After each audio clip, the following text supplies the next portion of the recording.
Temos a palavra do Senhor. Glória a Deus. Evangelho segundo escreveu São Marcos, capítulo de número 1. Glória a Jesus. Evangelho segundo escreveu Marcos, capítulo de número 1, versículo de número 9, 10 e 11. Glória a Deus. Quantos encontraram? Amém. Aleluia. Evangelho segundo escreveu Marcos, capítulo 1, versículo de número 9, diz assim: Aconteceu naqueles dias que chegou Jesus vindo de Nazaré da Galileia e foi batizado por João no rio Jordão. E imediatamente após deixar a água, viu os céus rasgando-se e o Espírito descendo até ele na forma de uma pomba. Então houve uma voz vinda dos céus: Tu és o meu Filho amado, e em ti tenho muito prazer. Amém? Graças a Deus. Senhor Deus, eterno Pai, te damos graça pela tua palavra, que possamos compreendê-la nesta noite, que possamos entender tudo quanto o Senhor tem reservado para as nossas vidas.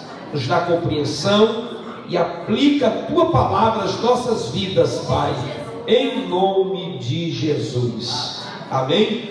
Graças a Deus. Queridos, o texto bíblico que nós lemos faz parte da nossa série que nós estamos estudando do Evangelho de Marcos, e decidimos assim pegar logo, desde o início aqui, todo o Evangelho, para termos uma compreensão ampla, uma compreensão mais profunda daquilo que Deus tem reservado para as nossas vidas, daquilo que Ele, de forma soberana, guiou as nossas vidas para chegar até nós esse Evangelho tão maravilhoso, que nos trouxe salvação, nos trouxe paz, nos trouxe alegria, edificação do Espírito Santo de Deus. E nas mensagens passadas nós falamos sobre esse Evangelho de Jesus Cristo, que foi escrito por Marcos, e fizemos questão de, na primeira mensagem, falar um pouco sobre quem foi Marcos, quem foi esse rapaz por nome João Marcos, que foi usado por Deus para escrever este Evangelho, e falamos algumas características dele, apesar de fracassos, que ele teve no início do seu ministério, mas foi um rapaz bem sucedido e abençoado. Falamos também sobre João Batista, que é apresentado aqui como arauto, a mensagem passada, na semana passada, foi sobre isso. João Batista, o arauto do rei, que veio trazer um anúncio, um sinal de boas-vindas àquele que viria para trazer salvação para todos nós que estamos na pessoa de Cristo.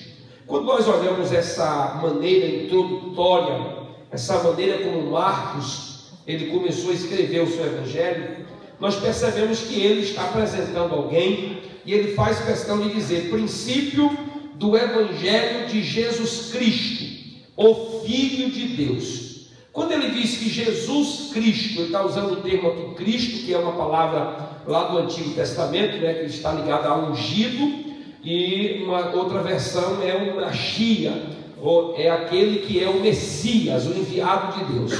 Então Marcos está dizendo para nós que esse Evangelho que ele vai escrever agora, esses capítulos que serão seguintes, é algo que vai falar sobre Jesus Cristo, o ungido, o Messias prometido no Antigo Testamento.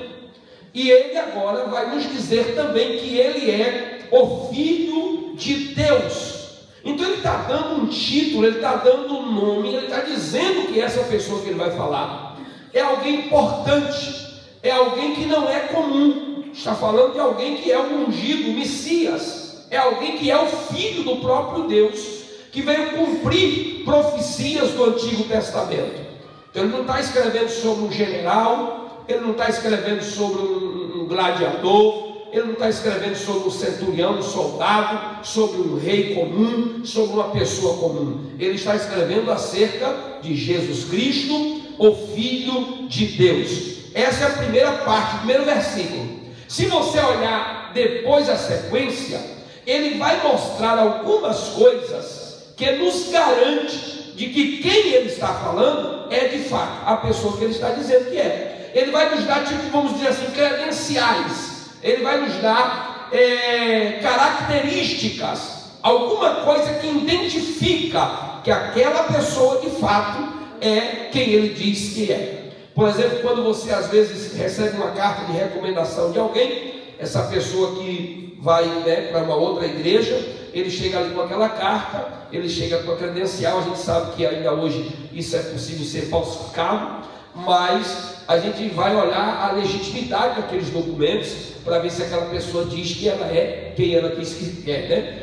Quando você pega a identificação de alguém, um guarda vê você dirigindo o carro, ele diz: me dê aqui seus documentos, sua habilitação. Ele vai olhar se aquela habilitação é original, ele vai olhar se você de fato está habilitado, se ela está vencida ou não, alguma coisa que lhe identifica que você é a pessoa capaz de estar exercendo a função que você está. Isso é em vários aspectos. A gente poderia levar um tempo aqui mostrando isso para os irmãos compreenderem, mas acredito que você já compreendeu. Então, o que Marcos vai dizer para nós? Ele vai dizer que Jesus é o Messias porque os profetas do Antigo Testamento disseram isso. A garantia disso, ele diz, o profeta Isaías diz que ele é o Messias. Então há no Antigo Testamento provas de que ele é, fala dele, está anunciando ele. Então ele é legitimado, ele é identificado, ele é credenciado pelos profetas do Antigo Testamento que falou da sua vinda. E ele vai citar pelo menos 2 profetas. Ele cita Malaquias e ele cita também o livro do profeta Isaías, quando ele diz: eis que eu envio o meu mensageiro diante de ti, a fim de preparar o teu caminho, voz do que clama no deserto. Então, quando Jesus veio a este mundo, ele não veio simplesmente cumprir uma agenda alheia, por acidente. Ele não nasceu por acaso. Quando ele veio a este mundo, ele veio cumprir a vontade de Deus estabelecida desde o Antigo Testamento. Então, todo o Antigo Testamento, quando a gente diz aqui, eu sempre falo isso, que a mensagem tem que ser com Cristo, Jesus tem que ser o centro da mensagem, não significa que eu vou todos os dias pregar uma mensagem biográfica, né? Uma mensagem todo dia onde vai falar simplesmente, inteiramente sobre Jesus e não posso falar de outra passagem da Bíblia. Não é isso que quero dizer. Quando digo que a mensagem é cristocêntrica, é porque tudo na Bíblia aponta para Jesus. Por exemplo, se eu falar de redenção, Jesus é quem faz a redenção. Se eu falar de cura, é Jesus quem cura. Se eu falar de adoração, tem que adorar Jesus. Se eu falar de libertação, é Jesus que liberta. Então, por isso que Jesus é o tema central das Escrituras, porque tudo vai convergir, vai apontar para Ele, inclina para Ele. Então o Antigo Testamento está autenticando que Ele é o Messias, está dizendo acerca dele. Mas aí Marcos diz, não é só o Antigo Testamento que fala. João Batista é o precursor, é o arauto, há uma segunda identificação, uma segunda identidade, há alguém que fala dele, há mais alguém que está dizendo que ele é o Cristo. E aí ele mostra João Batista, ele dá características da identidade. João Batista está cumprindo também uma agenda do Antigo Testamento, uma profecia do Antigo Testamento, e ele dá legitimidade. Então Marcos diz, ele é o Cristo, porque Isaías ou os profetas do Antigo Testamento diz que ele é o Cristo. E aí também vem um agora, que é a voz que clama no deserto. É João Batista que está dizendo que ele também é o Cristo, está mostrando que ele é o Cristo, está identificando que ele é o Cristo, é aquele que está ali sendo demonstrado, está mostrando que ele é aquele que veio fazer o trabalho de redenção e libertação da humanidade.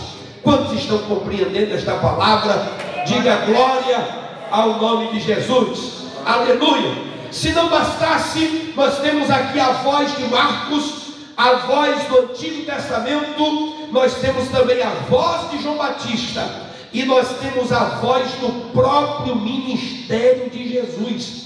Olha o que o próprio João disse que ele veio fazer. Disse assim: olha, ele veio, né? Ele veio, João vai dizer assim, esta é a pregação de João: depois de mim vem alguém que é mais poderoso. O ministério de Jesus é mais poderoso.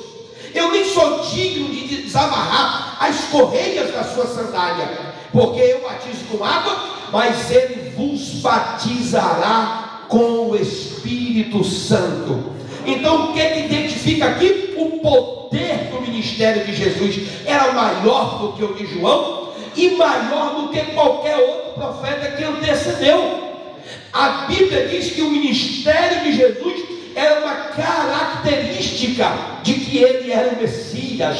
Ele veio falar com poder, com autoridade, ele veio expulsar os demônios, porque ele disse isso mesmo dentro de uma sinagoga: o Espírito do Senhor Jeová está sobre mim, e ele me ungiu para pregar as boas novas, para anunciar estas boas novas, e este Espírito me leva a quebrar as cadeias, libertar os oprimidos, a libertar aqueles que são escravizados no diabo. Então o ministério de Jesus é um ministério de poder, de libertação, de cura, de transformação de vidas para a glória do nome do Senhor Jesus Cristo.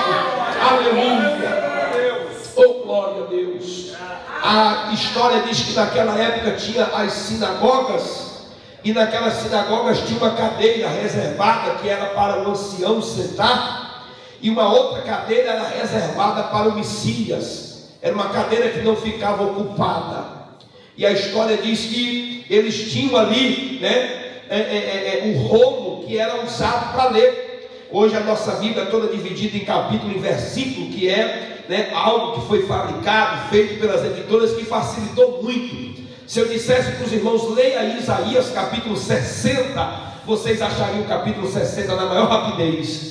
Se eu disser para você: abra Isaías 30, você vai lá em cima, porque está todo dividido em capítulos e versículos. Mas a Bíblia no original, ela não tem essa divisão que nós temos hoje. Então era um rolo, né? Vocês, tem aquele rolozinho lá que as mulheres massam macarrão, massam, né, pão, aquele rolozinho de madeira. Imagine um rolo daquele, de um lado aqui tinha as artezinhas nas pontas do pulto, do outro lado também, e aquilo como fosse um rolinho daquele de macarrão assim. Você puxava para o lado de cá, o rolo ia, né, girando, aquele papel ia passando, mais ou menos aí, se não me falha a memória, cerca de 70 metros, só o livro do profeta Isaías tem de comprimento, porque tira toda a comprida inteira. E aí você tem ali ele enrolando, enrola de um lado, desenrola do outro, desenrola do outro. E aí você não tem capítulo e versículo, isso era um livro só, aquele rolo ali. E a Bíblia diz que Jesus teve a oportunidade da sinagoga. Ele ficou em pé, e na hora que ele fica em pé para falar diante daquela multidão, a Bíblia diz que ele abriu o livro. Eu estou dizendo que não tinha capítulo, não tinha versículo estabelecido, era um texto todo inteiro no original, e ele abre em cima da passagem que falava do Messias no Antigo Testamento. E ele diz, e ele começa a ler o texto: o Espírito do Senhor Jeová está sobre mim, e ele me ungiu. Então isso aqui não é coincidência, não era questão de botar o dedo aqui e conseguir achar na hora. Era algo quase que impossível o que estava acontecendo. Quando ele lê aquele versículo, clamando que ele era o Messias, ele, ao invés de sentar no lugar normal de tradição, ele senta na cadeira do Messias. O texto diz que as autoridades ficaram tudo perturbadas, começaram a ficar malucos, querendo lhe tirar a própria vida, mas ele estava dizendo: eu sou Cristo. O próprio ministério dele identifica isso, que ele é o Filho de Deus, enviado para trazer salvação, aleluia, a todo aquele que crê no nome de Jesus Cristo. Quantos aqui crê no poder desta palavra? Levante a mão e adore a Deus, porque ele enviou o seu Filho Jesus Cristo para abençoar a nossa vida de maneira especial. Aleluia. Ele vem depois de mim, ele é mais poderoso do que eu. Ele é mais poderoso do que eu. E ele também vos batizará com o Espírito Santo. Já falamos sobre isso na semana passada. E aí agora João está trazendo essa mensagem.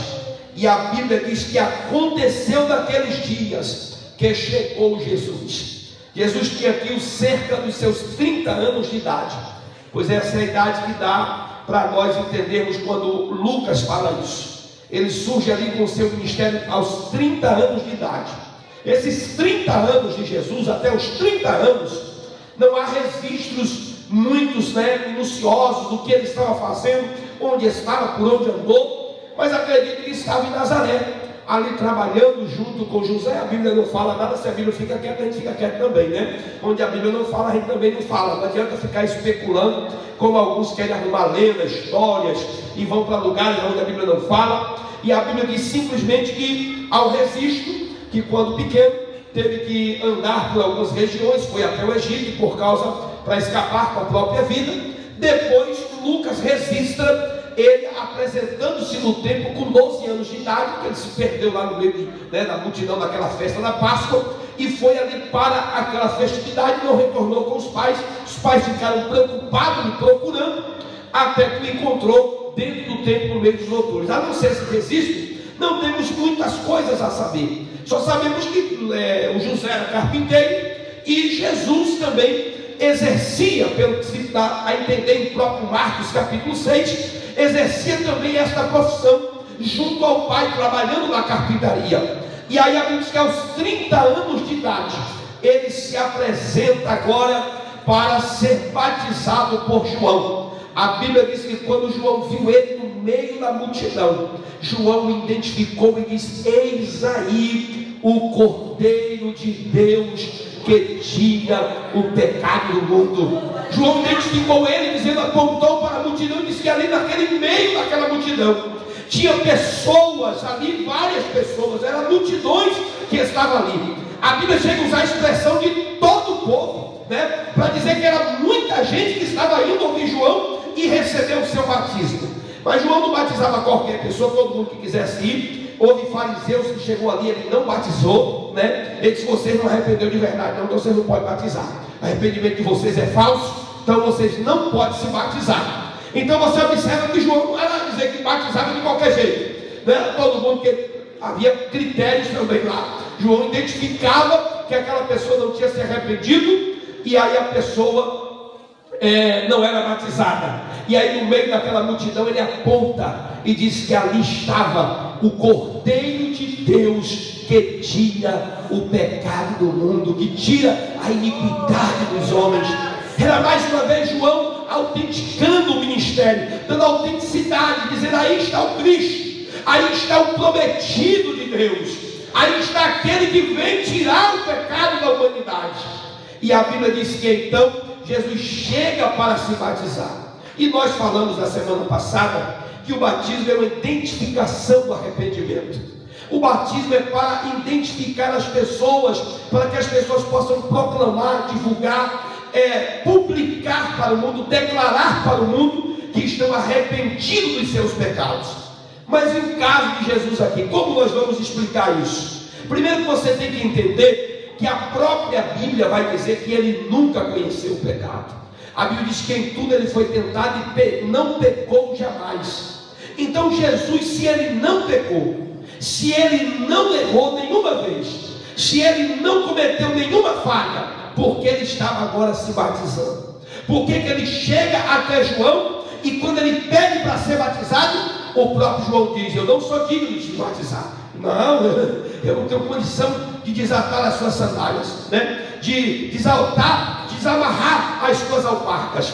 E ele diz para João: olha, você precisa, porque eu estou aqui cumprindo, é para que se cumpra em mim o que diz a profecia. Então quando Jesus se batiza, o escritor, um comentarista do Novo Testamento, ele diz que uma das coisas que ele identifica por que Jesus se batizou é porque ali estava um momento decisivo do ministério de Jesus. Quando Jesus se batizou, ele estava ali agora assumindo toda uma vida pacata, toda uma vida de carpinteiro, toda uma vida de trabalho comum, como pessoa normal, estava sendo deixada para trás, e agora ele estava assumindo, estava tomando uma decisão, se identificando como alguém que veio para uma missão. Não é que até os 30 anos ele não sabia, ele sabia, porque ele disse isso aos 12 anos já para sua mãe, que ele cumpria a vontade do seu pai. Mas ali agora estava o momento de Jesus iniciar o seu ministério, pois o texto diz que quando ele iniciou, foi quando João Batista deu início à sua pregação. João era um sinal, João era um dispositivo da parte de Deus para a hora que Jesus ia começar o seu ministério. E o texto diz que aconteceu que naqueles dias, quando João começou a batizar, Jesus então toma a decisão agora, mais importante, de dar início ao seu ministério na face da terra. Há uma outra explicação que podemos dar para este texto, que Jesus se batizou como momento de decisão, mas ele se batizou também como identificação. Ele estava se identificando comigo e com você. Ele estava assumindo o meu lugar e o seu lugar. Ele não tinha pecado, ele não tinha iniquidade. E a Bíblia diz que como ovelha muda que vai para o matadouro, ele levou sobre si as nossas cargas. Nesse batismo, Jesus estava dizendo: eu estou vindo, João, assumir o lugar do homem. Eu estou vindo assumir o lugar da mulher, assumir o lugar do ser humano, assumir o lugar da pessoa, dos homens que estão condenados à morte e ao pecado e à transgressão e à iniquidade. Eu estou vindo porque eu estou me identificando com cada um deles. Eu estou assumindo a culpa de cada um deles. Aleluia! Ele tomou o nosso lugar, ele assumiu o nosso lugar, ele assumiu o teu lugar, e por isso você tem motivo de adorar ao nome de Jesus de Nazaré. Aleluia! Era um momento de decisão na vida dele, era um momento de identificação. Ele estava se identificando, ele estava assumindo o lugar de cada um de nós seres humanos. Ali Jesus, tanto ele tomou a decisão, como ele também se identificou com cada um de nós. E ali também, naquele momento do batismo, foi um momento de aprovação da parte do Pai, pois foi o momento em que o Pai declarou perante todos que aquele que estava ali era o seu filho. Então Marcos está escrevendo um evangelho dizendo que é o evangelho do Filho de Deus. E se ele é filho de Deus, ele é dito pelos profetas. Se ele é filho de Deus, ele está dizendo: João Batista falou que ele é. O ministério dele tem características de que ele é. E também o Pai disse: eis aí o meu filho amado, em quem eu tenho prazer. O ministério dele é autenticidade, porque o Pai está dizendo que ele é o filho amado em quem ele tem prazer. Aleluia! A Bíblia diz que o céu se rasgou, houve um brado dado naquela hora, um grande estrondo. Isso não aconteceu uma única vez, isso aconteceu outras vezes no ministério de Jesus. Às vezes as pessoas que estavam lhe cercando não conseguia compreender a voz daquele que falava, mas sabia que havia uma voz falando, que havia um som diferenciado.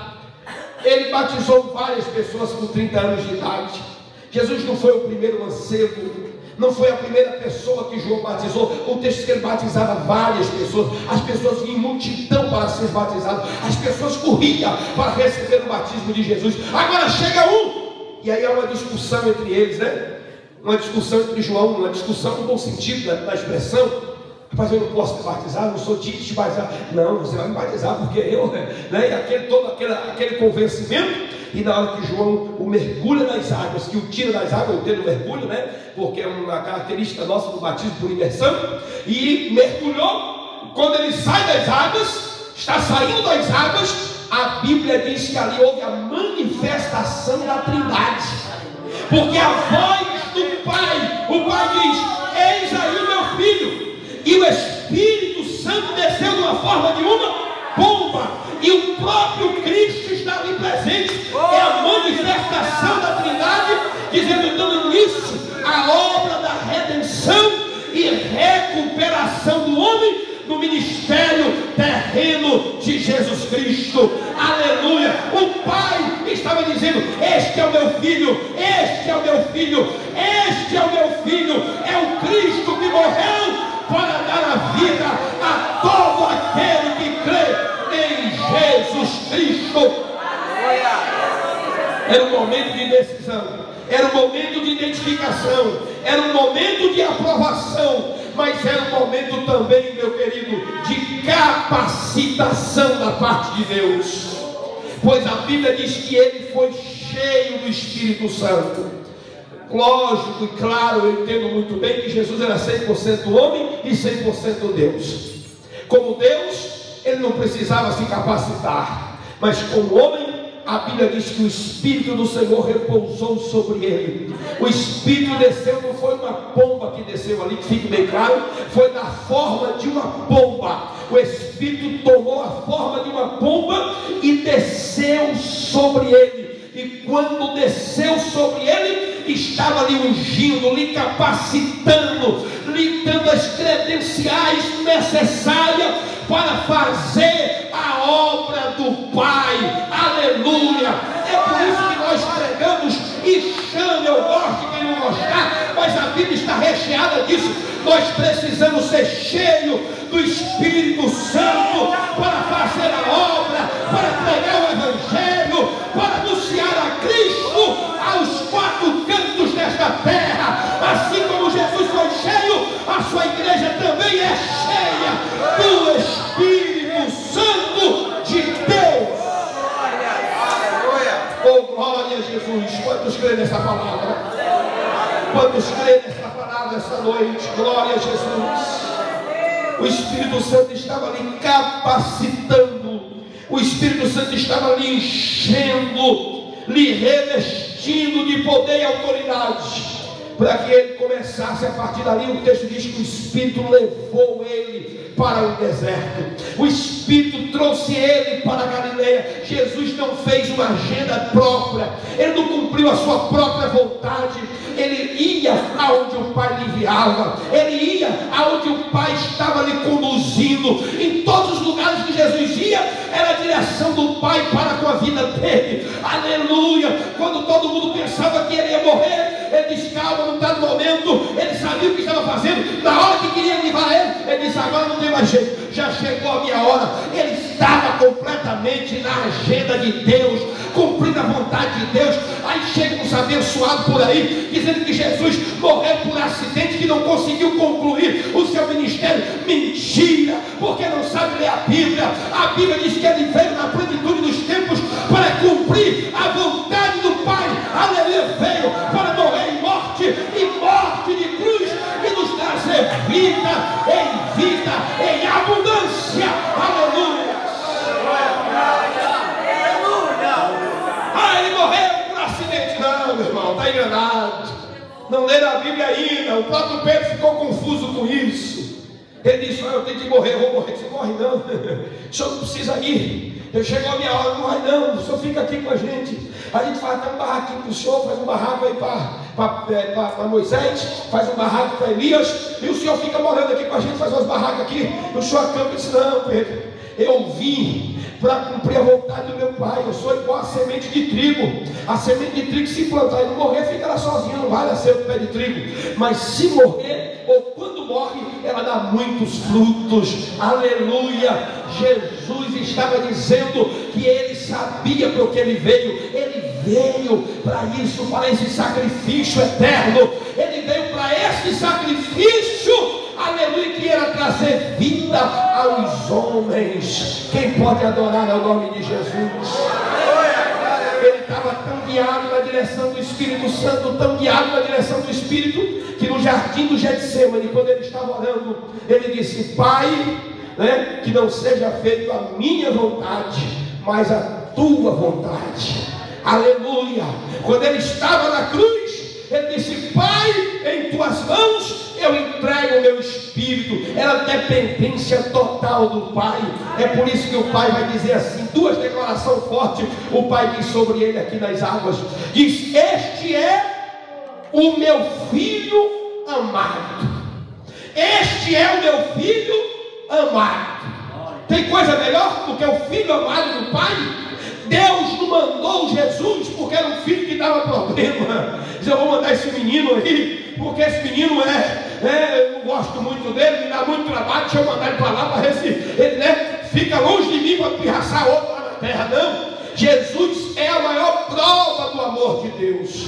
Não fique pensando que Deus é o velho carrasco do Antigo Testamento e quem nos ama é Jesus. Não, querido.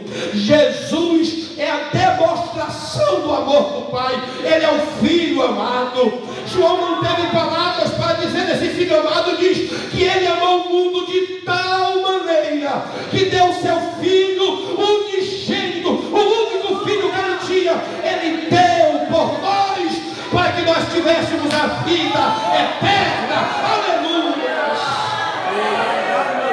O que ele tinha de mais precioso, o que ele tinha de melhor valor, o que ele tinha de bom, de melhor, o único Filho. Ele deu Jesus para morrer na cruz do Calvário por mim e por você. O Filho amado, o Filho amado. Aleluia. Veja que José ou Jacó quase que perde a cuca, quase que ficou maluco quando perdeu José, porque José era o filho amado dele. Quando Benjamim ficou só Benjamim e José foi dado na conta de morto, o Jacó já não deixava o Benjamim viajar com os irmãos. Quando foi para o Egito, Benjamim ficava dentro de casa. O Benjamim já não saía mais, porque o Benjamim era o filho amado. Mas Deus nos amou tanto que ele deu o filho amado. Ele pegou o filho amado e levou a terra e mandou para a terra, sabendo de tudo que ele seria submetido. Então a redenção não é uma obra unicamente de Jesus, mas da Trindade Santa. É o Pai, o Filho e o Espírito Santo envolvido na obra de resgatar o homem dos seus pecados e das suas iniquidades. Ele é o Pai amado que nos amou, e Jesus nos ama de tal maneira, de maneira tão maravilhosa, juntamente com o Pai, que Jesus um dia foi contar uma parábola, ou contou algumas parábolas em Lucas capítulo 15.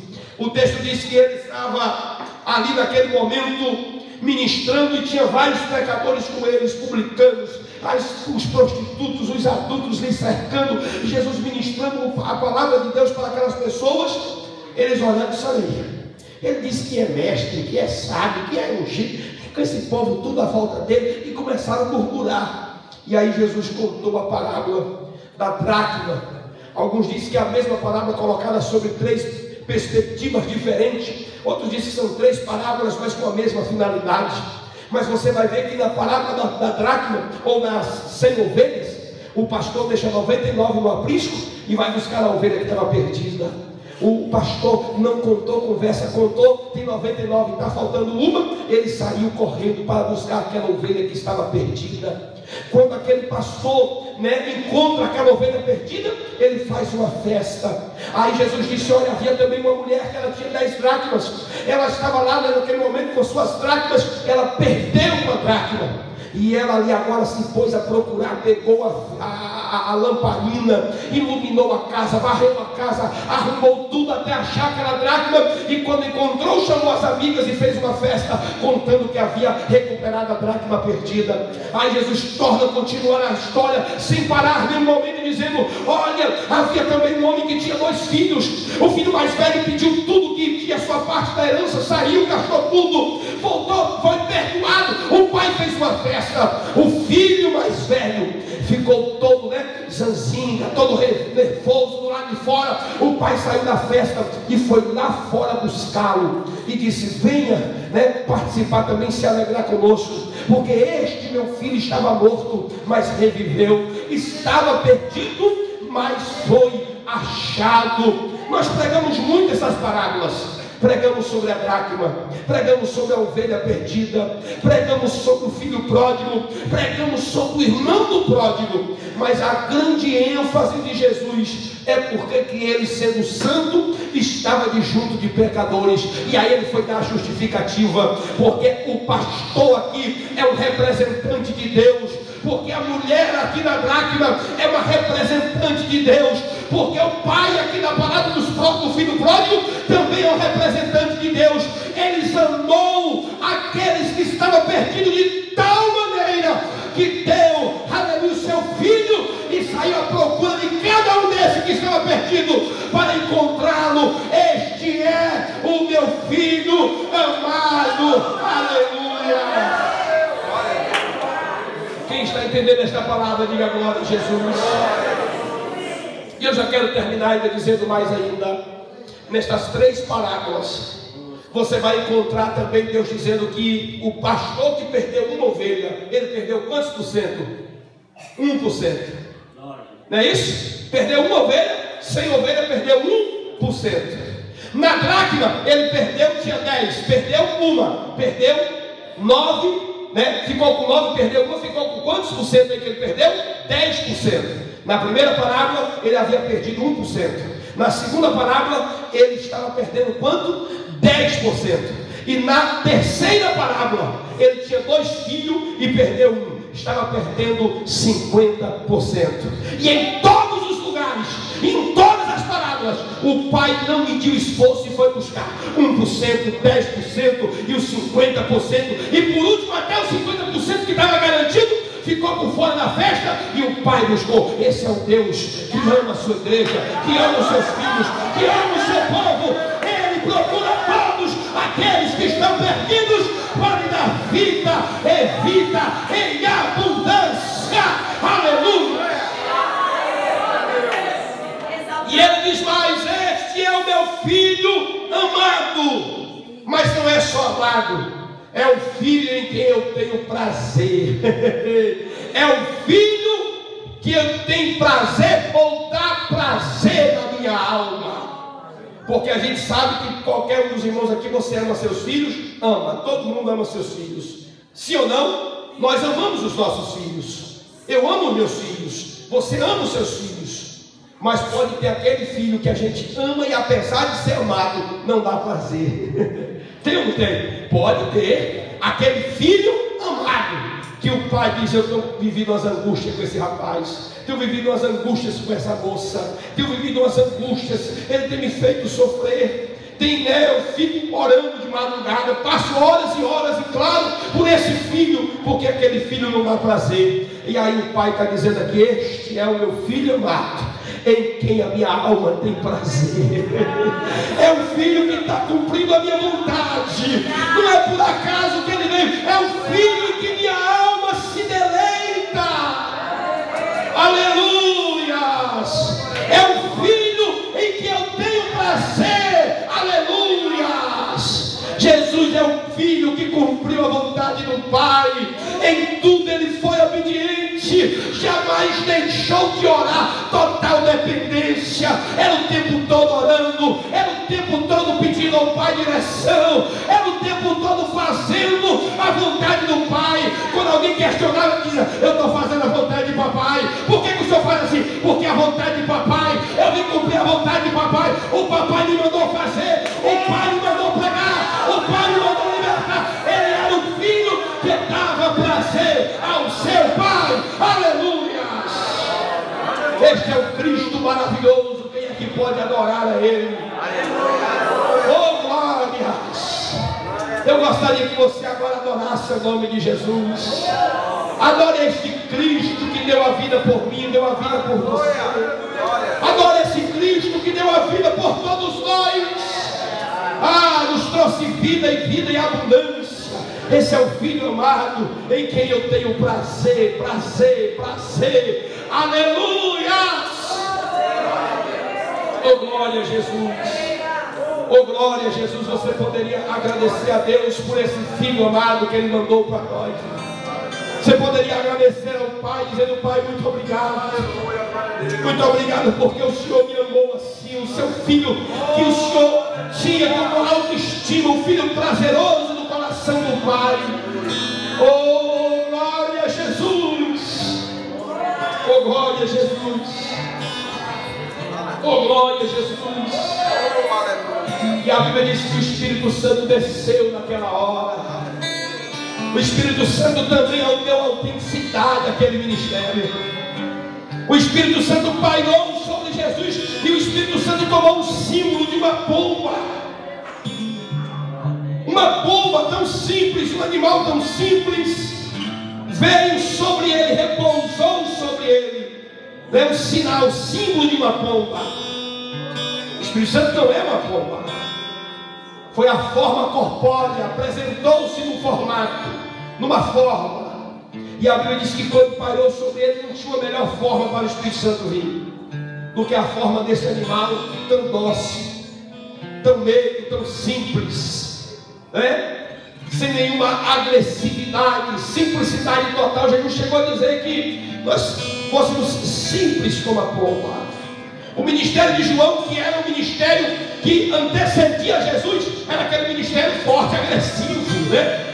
O João, ele vinha dizendo: olha, o machado pela raiz, e quem vos ensinou a fugir da ilha futura, eis que o machado de Deus está posto na raiz da árvore. João dizia: raça de víbora. E João vinha com uma pegada forte, batendo com força. E aí quando Jesus vem, o Espírito Santo pousa sobre ele. E agora no formato, né, ou numa forma de uma pomba, uma representatividade do que seria o seu ministério. Um ministério doce, um ministério suave. Ele diz: vinde a mim todos os que estão cansados e oprimidos e sobrecarregados, e eu vos aliviarei. Quando as pessoas dizem: esse aí tem que ser jogado fora, Jesus disse: não, vocês não sabem de nada. Até os discípulos ficaram meio que sem compreender, quando aquela prostituta caiu nos pés dele, chorando, dentro da casa de Simão. Disseram: se ele fosse profeta de verdade, ele não deixava essa mulher ficar chorando nos pés dele. E aí ele disse: ah, vocês estão aí arrazoando no coração de vocês. Eu entrei na sua casa, Simão, você até agora nem lavou meus pés, você nem me deu água para lavar os pés, nem ungiu meus pés. Mas essa mulher chorou nos meus pés, lavou com lágrimas, secou com os cabelos. E aí Jesus disse: olha, você não sabe de nada. Deixa eu te perguntar, quem é que vai ser mais grato? Aquele que foi perdoado de 50 ou aquele que foi perdoado de 500? Quem devia 500 ou quem devia 50? Aí o Simão disse: o de 500. Então deixa ela adorar, deixa ela agradecer, deixa ela, aleluia, se expressar. Jesus veio para todos, para todos. Ele não faz acepção de pessoas. Ele veio para mim, ele veio para você, ele veio para esta igreja. Se coloca de pé e eu vou orar pela tua vida em nome de Jesus. Oh, eu vou orar pela tua vida em nome de Jesus. Oh, glória a Jesus. Você poderia adorar a Deus comigo essa noite? Eu gostaria que você adorasse. Eu gostaria que você adorasse esse Cristo maravilhoso, esse Cristo que deu a vida por mim, por você. Esse Cristo, aleluia. Oh, glória, como Ele é bom.